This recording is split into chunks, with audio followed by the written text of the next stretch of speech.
we discussed what is imagism and I explained it by giving the example of Ezra Pound's poem In a Station of the Metro.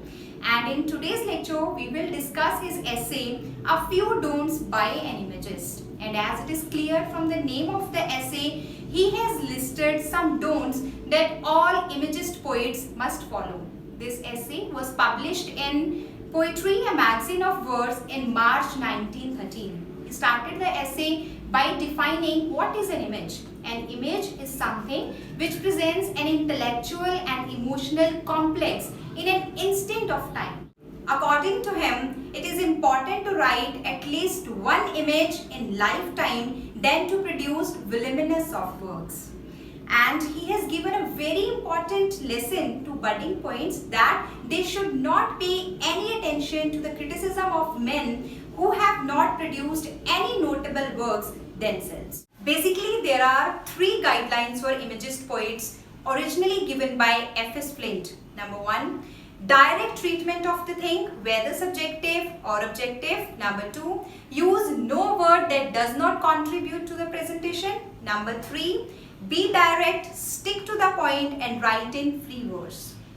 And Pound says one should not treat these guidelines as dogma. Rather, they are the result of long contemplation. And rest of the essay is divided into a set of don'ts. Two sets of don'ts. The first set deals with don'ts related to the language and the second set deals with the don'ts related to rhythm or rhyme. First of all, we will discuss the don'ts related to language. Number 1, don't use any superfluous word or adjective which does not reveal anything. Number 2, the poet must avoid vague abstractions. Phrases like dim land of peace because it dulls the image.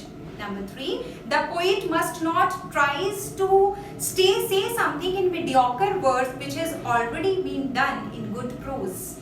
Number 4, on the issue of influence, he has stated, one can be influenced by as many artists as he can, but either he should admit it or conceal it completely. Means there should not be any kind of feeble imitation. If he has borrowed or stolen any image or phrase, he must state it or he should transform it completely. He has given the example of his friend T.S. Eliot, whose poetry contains outright borrowing from Shakespeare, Spenser and many others, which is quite obvious for anyone who is well versed in English poetry.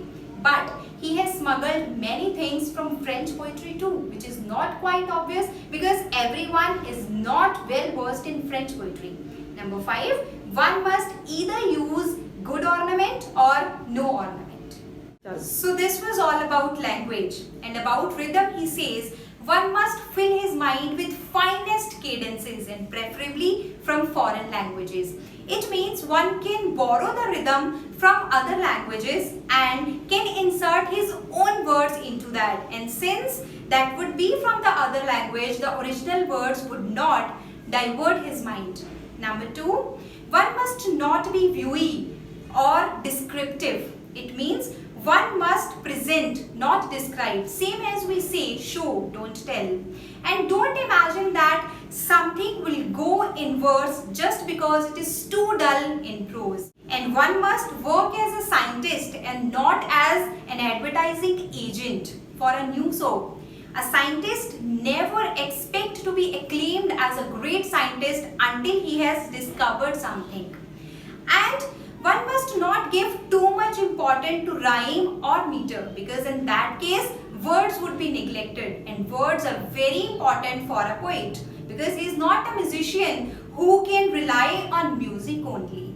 So these are the things that one must keep in mind. And in the last he says translation can be a great help for beginners because in case they think that their work the meaning of their work wobbles, then they can go for translation.